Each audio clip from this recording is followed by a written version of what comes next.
all, and welcome to another episode of Between Sisters. I am Kaya, and I'm here with my sisters, Kish, Kish,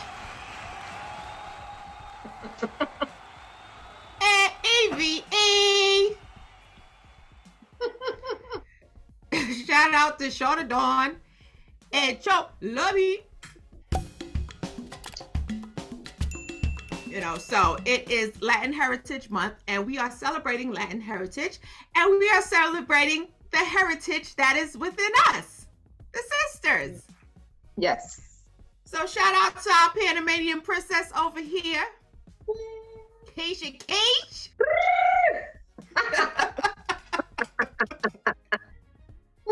Celebrating her Panamanian heritage. Yes.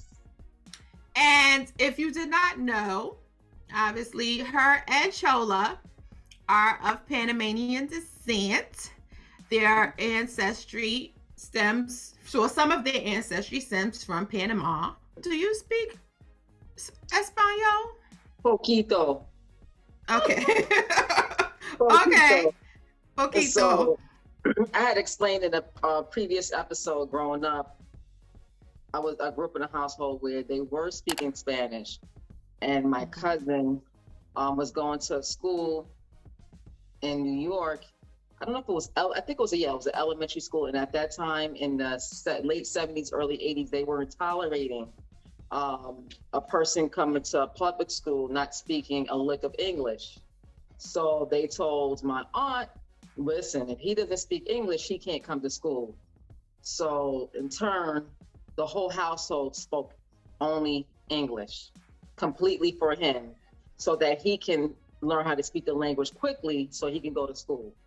So the ironic thing is he understands Spanish, but does not speak it anymore completely. So, and he's a little rusty with some of the words too. But, I really feel like, I really wish that didn't happen, because the goal was for me to learn Spanish as well, but it didn't happen because of that situation. So there's certain people that I know that their ancestry is that of, certain Spanish speaking countries. They're further and further removed as far as generationally. They don't speak a lick. They don't want to speak a lick.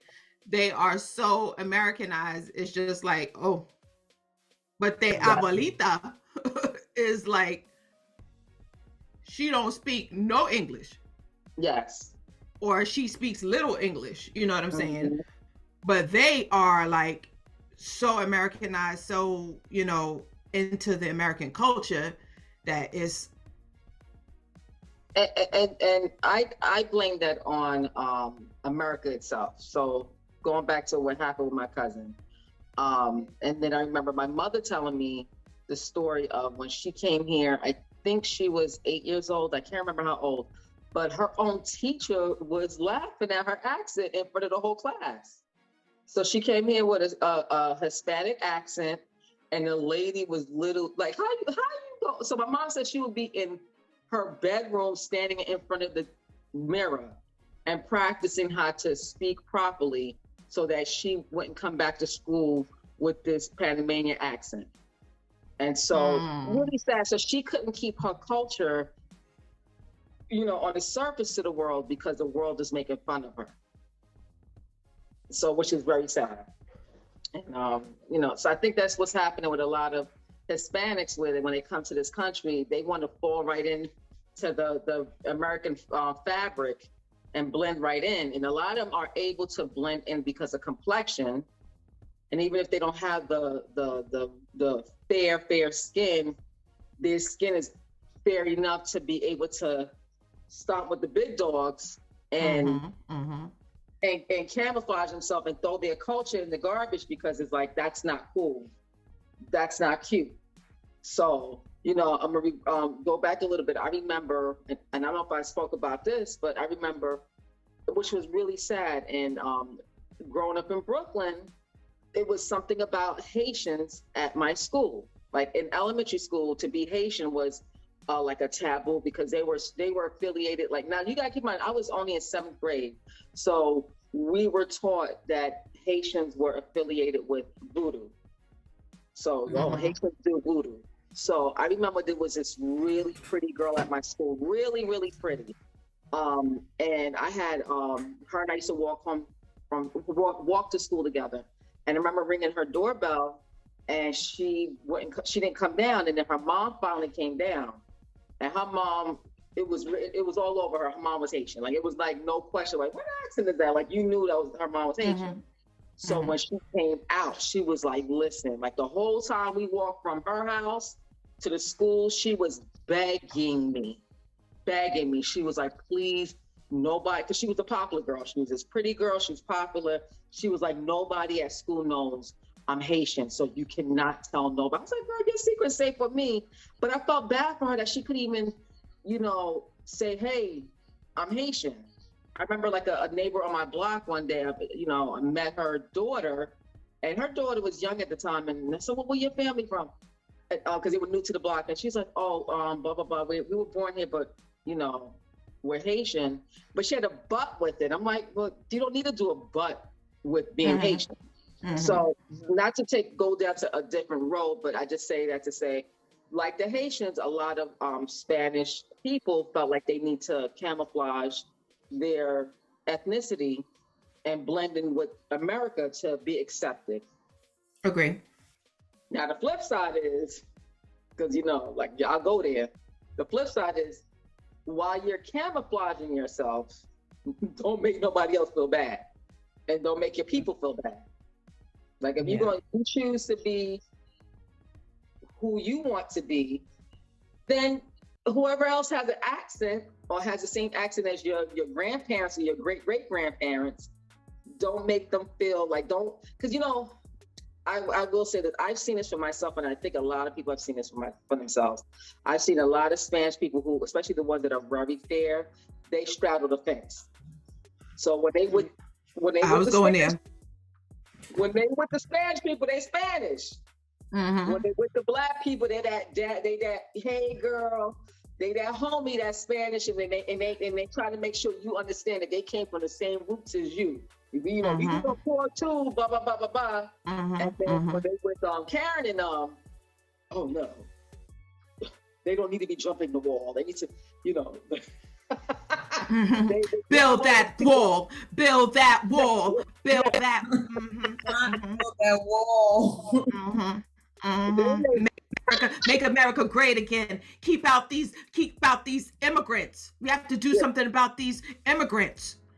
Meanwhile, they said, "Oh, Bella, shut up! I don't want them hearing your accent in the background."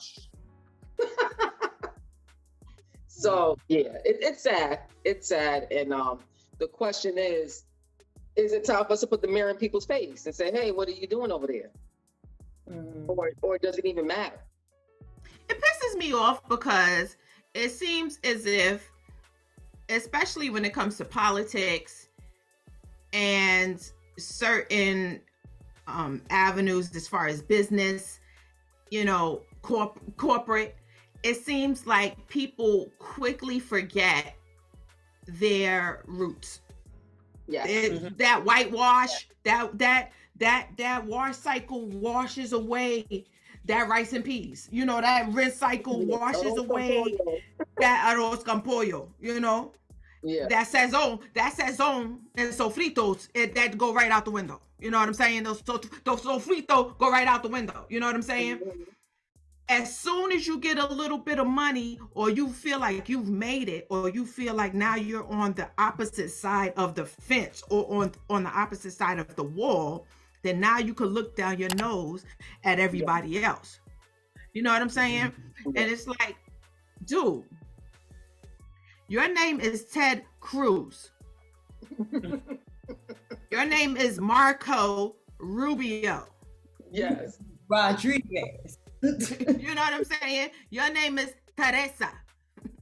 Not Teresa. Teresa. Like stop the madness. Like realize that you are just a generation off.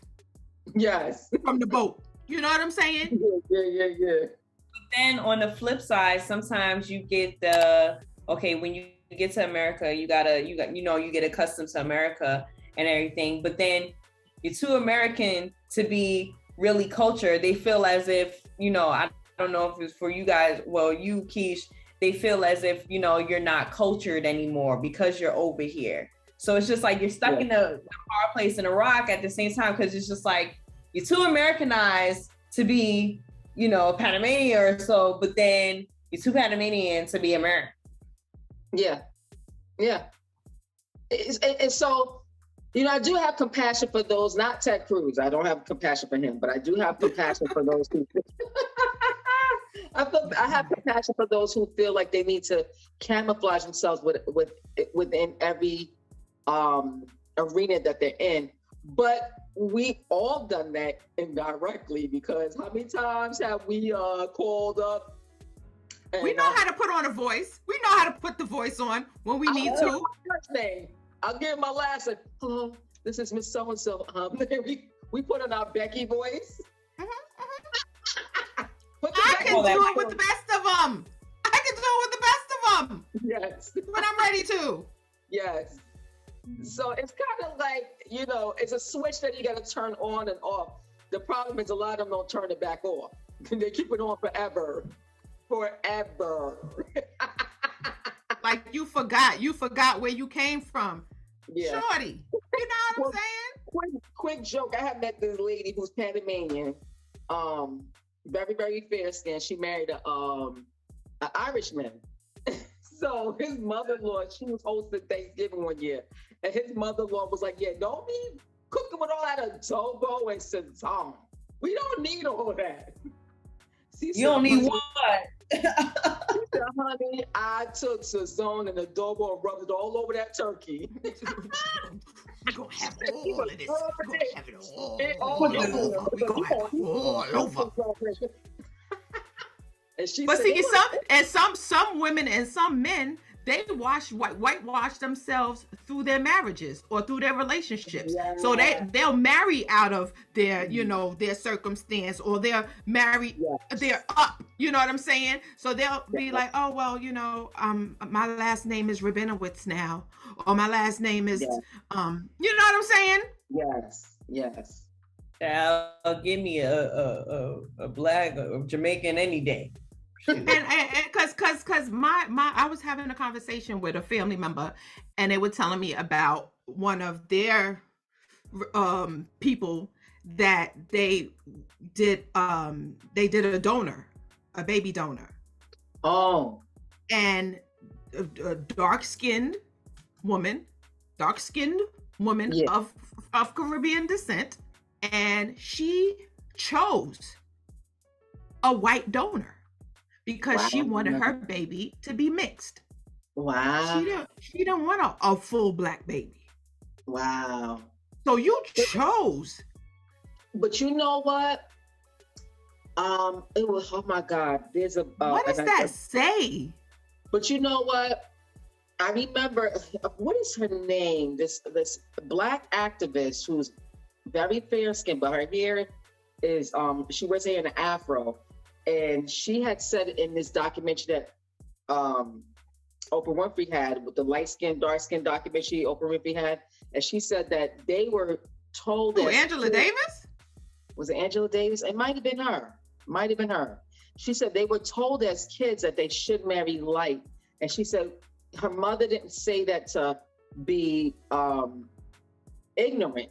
She said her mother said that so that it could be out of safety, because back then a high, excuse my French, a high yelling nigga was more, like easy on the eyes, and I'm not gonna, attack you, or you have a little more favor in society. So it was more like we not marrying dark. We not marrying dark for ignorance. It's more for safety. So this lady, going back to this lady that you're talking about, she probably had such a terrible childhood of being ridiculed for her complexion, being told how ugly she is. And so she said, I probably said to herself, I would never I would never bring a child to this earth to go through what I went through. So I'm going to have someone who is a fairer skin, so that at least he or she can have a fair chance in life, not based off of the color of their skin. But just think about what that thought process is when you can actually have your pick of any person in the world, because it's not like you got a mate. You can choose from a book, you know, of who you want, and you choose a Caucasian man because you don't want your kid to be fully Black. Yeah. So I was reading something the other day, for Egyptians. So if you look at Egyptians' pictures, their hieroglyphics and their drawings, the person that wrote the caption, because it was a history lesson, the person that wrote the caption said, the women were a fairer skin tone and the men were darker tone. So this person that wrote it was obviously white, because they said something. They said that was to show you that they didn't allow their women to work outside. So their women were much lighter because they were never outside to work outside. I'm like, listen, he picked himself a high yellow woman. But he didn't know he's white. He didn't know the person he didn't understand. He just thought the reason why all the women on the wall were a fairer skin than the men was because that they was not outside in the field. Like, no, it was not that, sir. It was deeper than that. She came to the table already light. It was not because he didn't let her work in the field. So no, but the crazy thing about it, I hear so many stories of that, and I'm just like, that doesn't make any sense. Like, but what bothered me though was I thought that was something that was started because of the what was that thing called, that letter that the one slave master wrote to the other slave masters about keeping the house nigger and the field nigger from joining forces. So the Jim Crow? The Jim Crow letter? Oh, not the Jim Crow letter. But there, I know what letter you're talking about. I know what letter you're talking about. Yeah. So I thought that stemmed from that, but when I saw this thing about where the women were all high yellow, I'm like, wait, this is like 5,000 BC and 13,000 BC. So this has been going on for ages. So that's another version of whitewashing. For centuries. Mm-hmm. Yeah. So this has been going on for centuries, and it's a way of controlling people and making people not want to be their true selves, which is very sad. Because you have an entire globe that considers darker skin evil, bad, ugly. They think that it's a sin, that they think it's a weapon. How is a skin tone a weapon? Yeah. But lighter skin is praised, is worshipped, it's adored, it's good, it's all that's right. Every culture, in every culture around the globe. The Spanish, the Hindus, whatever culture, it's even Asians. Asians is the worst. Like they practice it like nobody's business. And the thing about it is, with every culture, and I bring it back to the Hispanic Heritage Month with them. They, even like when you're talking about with Haiti, with DR, with Dominican Republic and Haiti being right next to each other. And Haiti has gone through so much hell with everything that has gone on in that land. And they have been such strong people, regardless of everything that have gone on. They have been the ones to have the revolution that was not televised. And they conquered and they won their independence. And because of that, it seems like every nation has held that against them and has taken advantage of them and has tried to just paint them as evil. Like you said, they were voodoo, everything but the fact that they're strong people. You know what I'm saying? And that is in DR, you have dark-skinned Dominicans that speak Spanish, and they are at the bottom of the totem pole. But they will never say that they're Black. Yeah, never. You right? Never. Right? Never. They won't even say they Afro Latina or Latino. They will not. Nope. You're right. They are Dominicano. No. Don't you tell me I'm no nigga. Ooh, you are so right. My husband had to speak to somebody who is my complexion and was a Trump supporter and was Puerto Rican. My complexion, Trump supporter, and my husband pulled him to the side and said, "You do know you're a black person, right?" He's like, "I know what your heritage is, and I know you speak with an accent." But he said, at nighttime when you're driving, you're not a Puerto Rican man. You are a black man that will get shot if you're not careful. So, because this man would not claim being black. And I see, it's not about being a black American coming from Africa, but at the end of the day, if he did a, what do you call that 23andMe, Mm-hmm. it will trace back to Africa. Yeah, it will. Do that.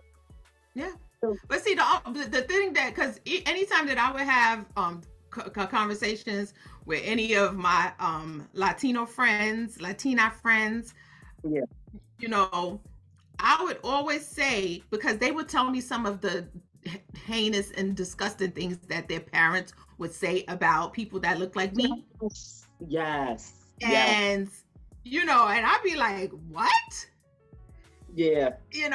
And like, oh, you can't talk to, because these niggas, and I what? And the thing about it is, and I'm just like, the only difference between them and me, or you and me, is the ship that took your ancestors and the ship that took my ancestors. Exactly. The ship that took your ancestors came from Spain. Exactly. And the ship that took my ancestors came, Thank you. That's the only difference. The ship made a different stop. It stopped in Brazil, or it stopped in DR, or it stopped. You know what I'm saying? Mm-hmm. Because the bulk of the transatlantic slave trade went to Brazil. It sure did. That's why a lot of them are dark over there. It went to Brazil. It went to South America. Not because of the sun. Don't get it twisted. The sun. And ironically, when they were trying to abolish slavery in the United States, and the Confederacy did not want to abolish, and they was just like, no, we want to keep our slaves. They left and went to South America. Wow. Some of those Confederates that did not want to stop. Yeah. They left the United States and went to Brazil. So a lot of those same Confederate ways, and you see them having those same issues now in Brazil, it's because they're still over there. They just left here and took them same traits to Brazil. Yeah. I think, stemming from the whole Black Lives Matter with George Floyd, and people, the earth woke up when George Floyd had a knee nailed on his neck for over 8 minutes. And I think what's happening is that through social media, we're realizing that, I just mentioned the Egyptians from 5,000 BC to 13,000 BC, or vice versa, because I know it's like weird if the numbers go back. Things haven't really changed that much. And people are like, what are we doing? Like, are we really sitting here and allowing this nonsense? Are we really sitting here going to be allowed a certain class of people to be still treated like pieces of shit? Excuse my French. Like, there's no reason why, if you go to Haiti right now, what was the hurricane that they had, or the earthquake? They had that earthquake about 10 years ago. There's no reason why they still look like the earthquake just happened yesterday. They are still living like that. Meanwhile, you have a country like Ukraine that got $32.6 billion at least from this country to rebuild. No, they got over 54. They got over 54 already. Oh, see, I haven't been watching the news. I'm yeah, they got over 54 already. They couldn't, we did that. Wyclef had that whatever fund he was doing. I don't even know if an ounce of that money went. The Yele Haiti. Yeah, I did donate to that, but even with that, I'm like, some politician is going to take this money, and it's clearly obvious that these people never got it. But I say that to say the earth has a lot of answering to do, because there are too many countries that the darkest skin tone people are still living like peasants. You got people in Mexico, you got Black Mexicans who are not even allowed to have like a social security number. They're not even considered human beings in that country. They're living like peasants over there because they're half Black and half Mexican. So same thing in India. Yeah. So indirectly, so when these people come to America, that stain that they have from this evil tone, they trying to wash it away. It's like, you know what? I want to forget that. Like if a black Mexican comes over here, and they happen to be fair skinned, I can see them saying, you know what? I'm not gonna claim my Blackness, and I'm gonna barely claim my Mexicanness. If I can look a little, if I can act like Becky and them, if I can shed all of this, and I can pass for, I'll be a Karen. Yeah. Call me Karen. You know what I'm saying? Call me Karen. I don't care. Sure. How many Karen videos have you seen? And it was a Mexican woman. I've seen them. It was a Mexican woman, not Mexican. I mean, sorry. Excuse me. It was a Hispanic woman or Latina. Yep. Latina woman posing as Karen. What are you doing here? Like, really? Girl, if you don't sit. Yeah, if you don't sit, my cousin, she came to this country in I think the early 90s, and she had a heavy accent, and she only spoke Spanish when she came here. So she had to transition, and it was hard for her, but now when you see her, she speaks full-blown English. She does have a little accent. But I remember I'll never forget this, we were walking down the street, downtown Brooklyn, and she had a heartfelt conversation with me. She said, I'm over here. So she's brand new to the country. She might have been in the country for 2-3 months. And she said, and Latinas are not accepting me. She said, they don't even like to speak to me. Like, so she's speaking in broken English. And she said, they don't accept that I'm Hispanic because of her skin tone. So it's really across the board is a hot effing mess. And that's why you have to really just know who you are as an individual and understand that the tone of the earth, you cannot allow that to hold you back, because a lot of people allow that to hold them back, and they'll sit stagnant and like, well, the man and this, that. No, you can't do that. You just got to keep moving, and whatever is considered an ailment for you, whether it's your skin tone, whether it's your hair texture, whatever it is, you can't let that hold you back. You got to actually wear it proudly. And of course, yes, there's times like we all three said, there's times when we get on that phone and we act like we sound like Becky. I've done it many times because I have to get business done.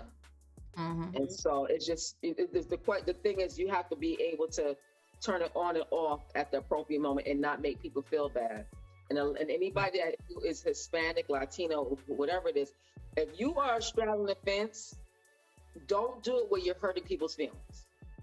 If you're straddling the fence, do it to benefit yourself in a certain manner. But if you're downing people, and I meant to mention, I go to many homes of Hispanics, and they be talking about, because I'll ask them, so how do you feel about this whole thing with the wall and all that? 90% of them be like, listen, a lot of Hispanics will tell you, you need, in order to be in this country, you need to deserve to be in this country. In the homes I've gone to, especially if it's a nice, beautiful home. Oh no, if you're over here, you need to do it the right way and not jump a wall. So But I agree. I don't think people need to be coming over here jumping over a wall either. But I also agree that we don't need to be giving $54 billion to a war. I also agree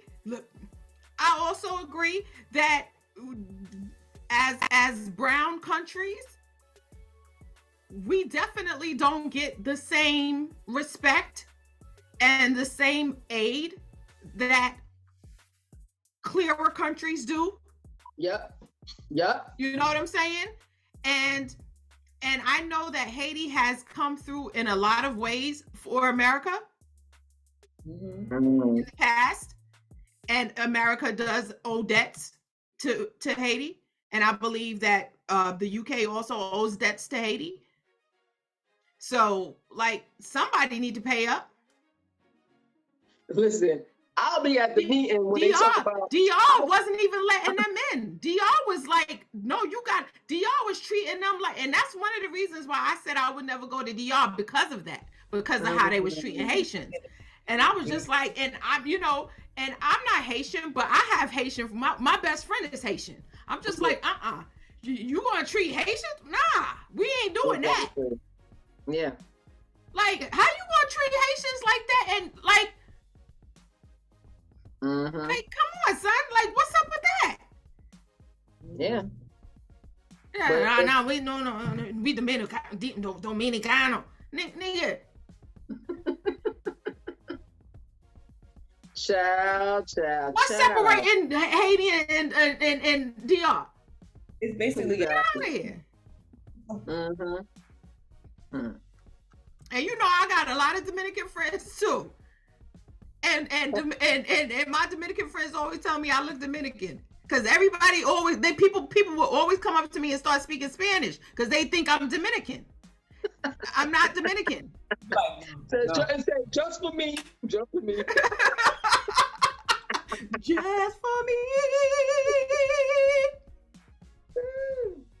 Ain't nothing but ultra perm. Ain't nothing but ultra perm and some bio silk. Ain't nothing but ultra perm and some bio silk. You know. Yeah, and topics like this, it hurts my heart. It really does. It does. Because, at this time in my life, if I had the money, I could get a Lamborghini if I wanted to. Or if I had, so we're at a point in our lives as human beings that we can acquire whatever we want. But because of this tone of my skin, people still think they're better than me for whatever reason. They look down upon me because of the tone of my skin. And, this is sidebar, and I know a lot of people are gonna hate me for this. When I see interracial couples, I often wonder if the Black person in the relationship is in the relationship, because everybody's, love. Yes, I know you love that person, but did you seek out that person? Because with like how that lady, her thing was, I'm going to have a baby that's not Black. And my question is when these people are in these relationships, are they in these relationships because they want to whitewash their heritage and they don't want to put their kids through the trials and tribulations they went through growing up? So I often wonder if that's part of the reason, besides, of course, love. I'm sure you love that person. I could love anybody. But did you specifically hone on that person because that you want to give your kids a better chance on this earth because they won't look like you do? So. Something to think about. Yeah. If you are of Latin descent and you're here in America, just know that it is your job to be the change that you want to see in the world.